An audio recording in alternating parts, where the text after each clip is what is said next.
Welcome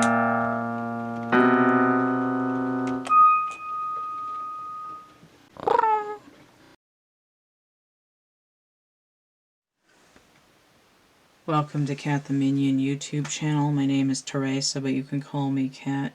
This is going to be a January astrological reading for Pisces. So that's anyone who's Pisces, Sun, Moon, Ascendant, or Venus.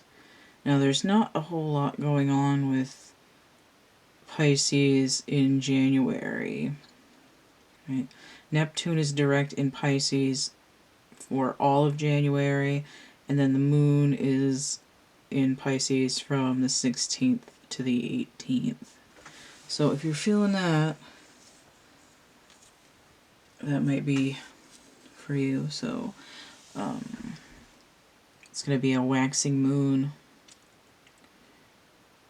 All right. Sort of might be some nightmares or unexpected secrets coming up on the 16th to the 18th of January. The reading that I'm doing is my Help Me, I Can't Afford a Reading. It's $9. It's 6 cards. So I have 3 main cards here. It could be past, present, future. It could be part A, part B, or part C with like different headers. It sort of depends on what reading you need, but it's the economy version, so it can take on the persona of any of the other readings that I offer. So if you wanted a clock calendar reading, but you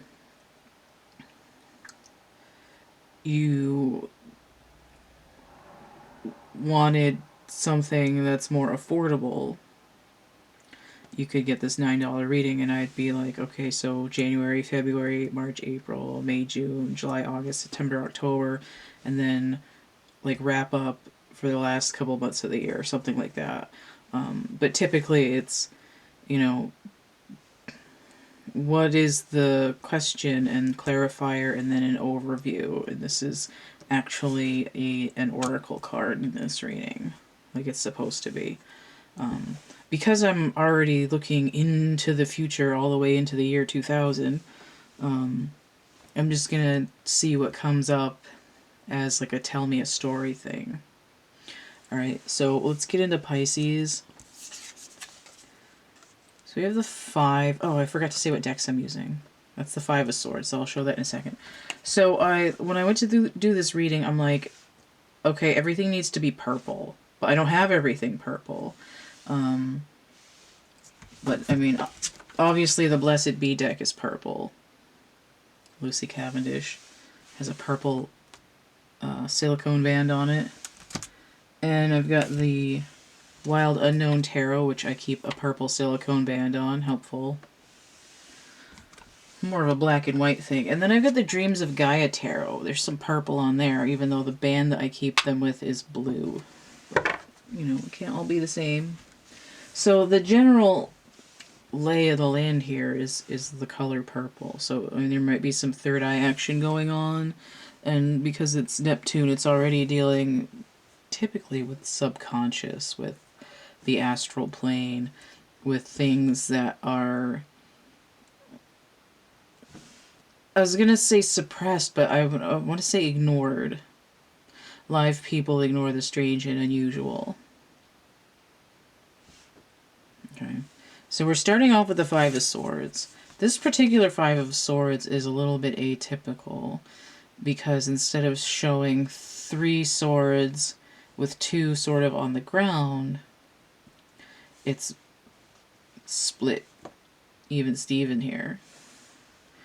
You know, it's like, this is, it, you know what it reminds me of? Now, I'm not, I'm more, well, I am atheist. So when I talk about Bible stories, I'm not talking about them as like, oh my god, it's like it's the thing and the tea and the end all be all. I'm just relating them as popular mythology. Like sometimes I talk about Greek myths. But the thing is that I'm talking about is that this reminds me of right now is there are two women fighting over a baby, and he wanted to find out who the real mother was, so he's like, okay, well, if you're not gonna give in, either one of you, we'll just cut the baby in half and you can each get half of the baby. And one of them was like, okay, and the other one was like, no, please don't give it to her. I don't need it if you're gonna cut it in half and kill the baby. And they're like, oh, well, you must be the real mother because you actually give a shit. But here we're cutting the earthworm in half.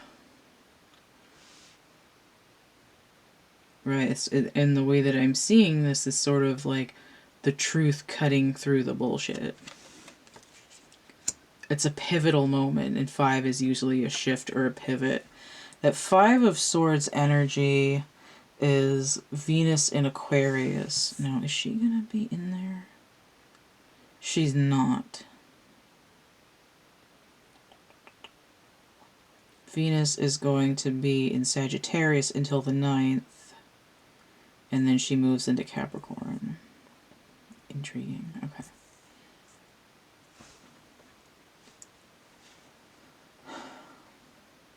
The energy here is Venus in Aquarius.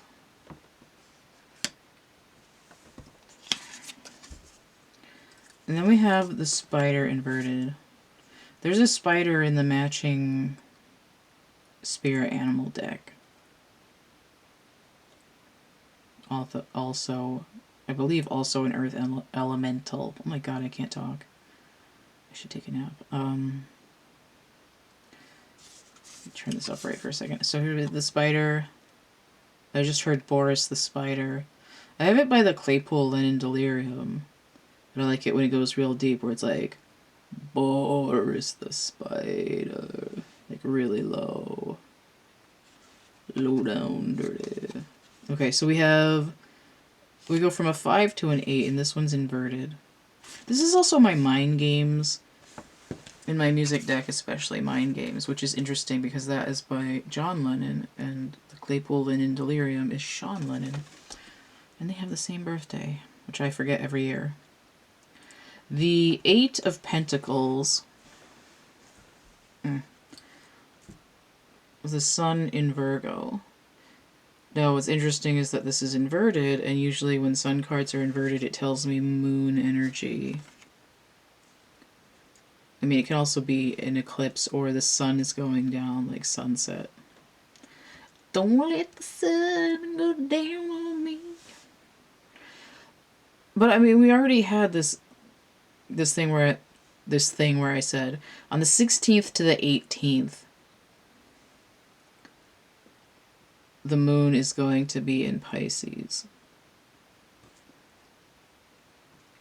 And it looks like we're building a network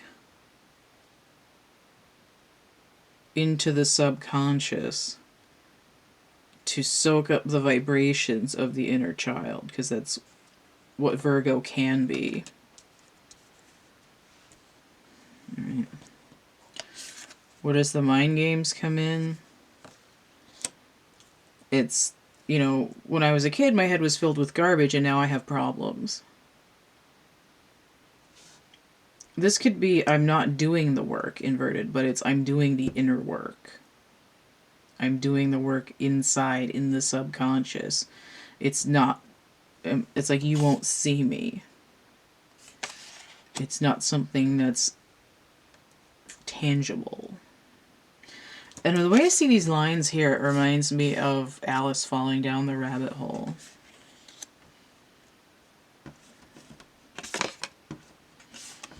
Okay, so we have the Son of Wands inverted. This is the Knight of Wands. When I see a Knight inverted, it tells me the Hanged Man, When the knight is upright, it tells me the Hanged Man inverted. And what this does is, because they're both number 12, right? A knight could be a 1 or a 12. So the Hanged Man is hanging off the tree. He's upside down. The blood's rushing to his head, and he's waiting for those cosmic downloads. But when he comes upright, he's ready to move, and the knight is somebody who's ready to move. If the knight's inverted, they're usually not going anywhere. Although sometimes the Knight of Pentacles, when he's inverted, is in a hurry to get there. We have the Son of Wands, the Knight of Fire, this guy here, coming up, Kundalini rising up out of the solar chakra, and inverted. Okay, the Hanged Man is Neptunian energy. So, essentially, this is you showing up in your own reading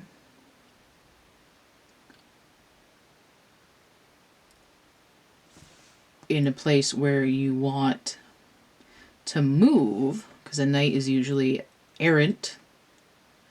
He's like the Old Spice guy. He's on a horse.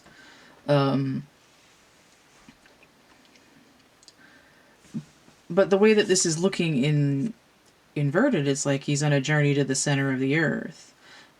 And it looks similar to me to this spider.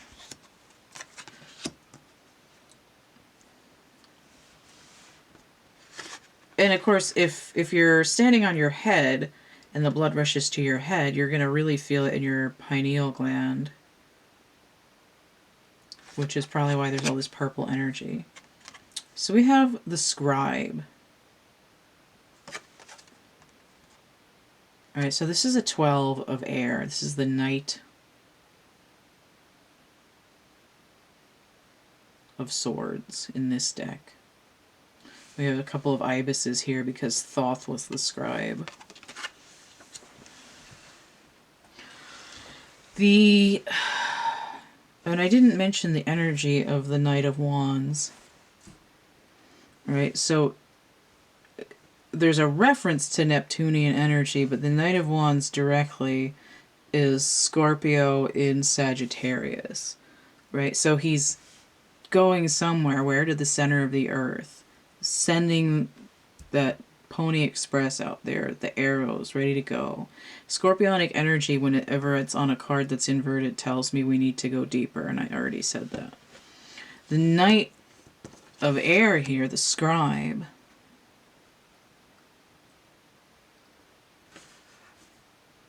is Taurus in Gemini. Now what's interesting is that during January, for the first 2 weeks,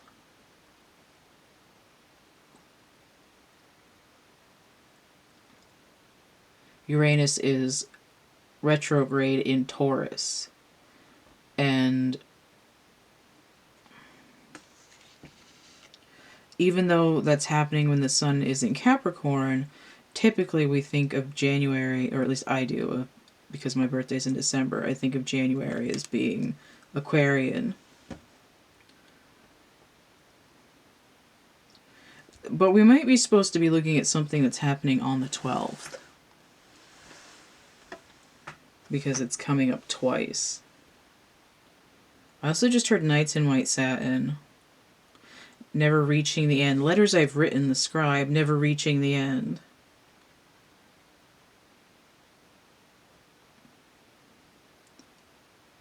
And that song is sort of obscure. It's kind of a drug haze, but there seems to be a love story in there, but maybe not necessarily. But what I was seeing with this is sort of like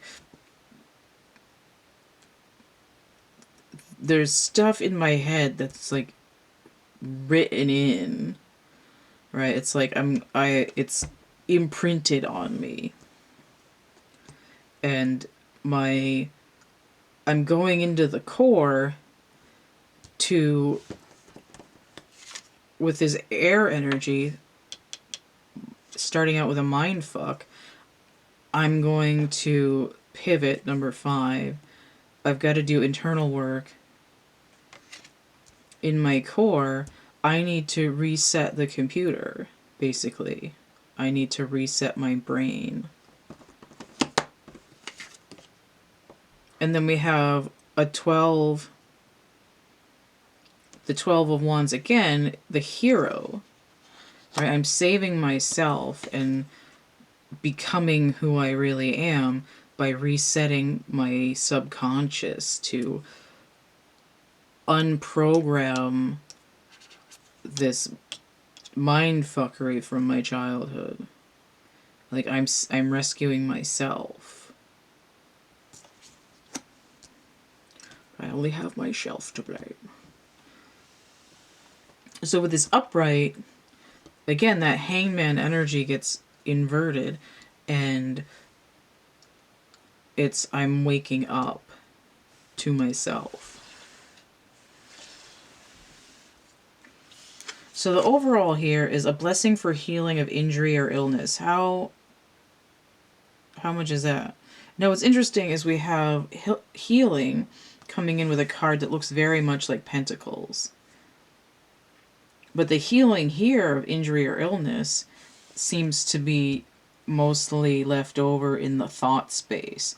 It could have been physical injury originally, especially with those babies being ripped in half.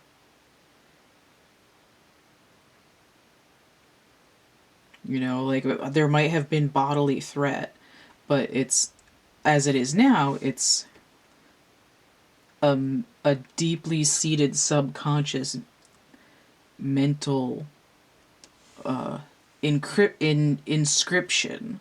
There's hieroglyphs in there talking about, you know, what are your triggers?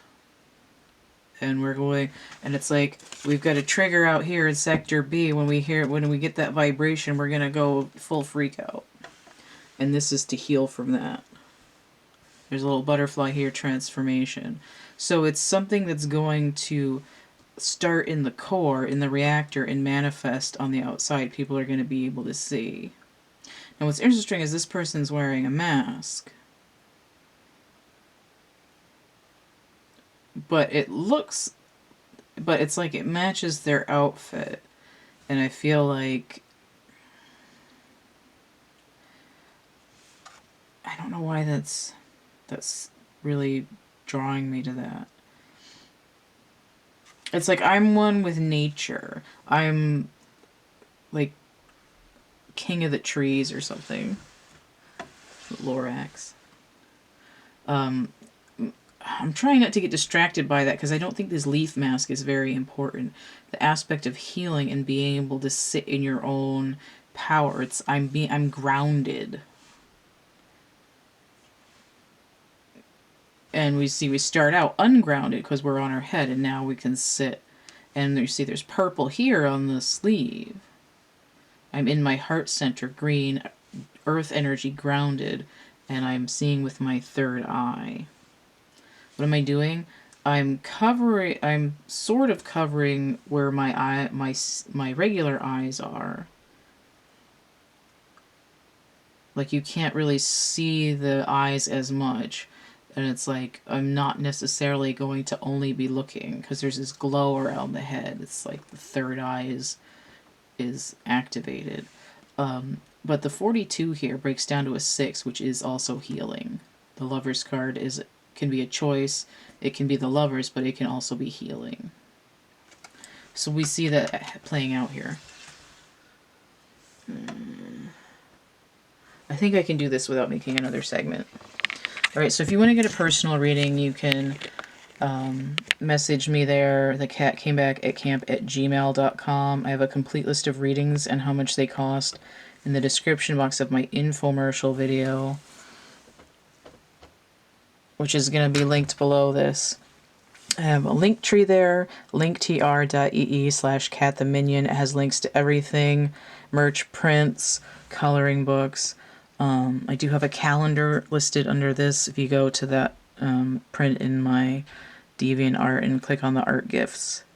If you want to help keep this channel running, you can hit that tip jar, PayPal, Cash App, Venmo, all CATtheMinion. Again, just for any of this thing, go through the link tree. If you go to Etsy through the link tree, the coupon code will pop up. So don't forget to like, share, subscribe, comment, check out my playlist tab, my discussion tab, and stay groovy, and we'll see you later. Bye.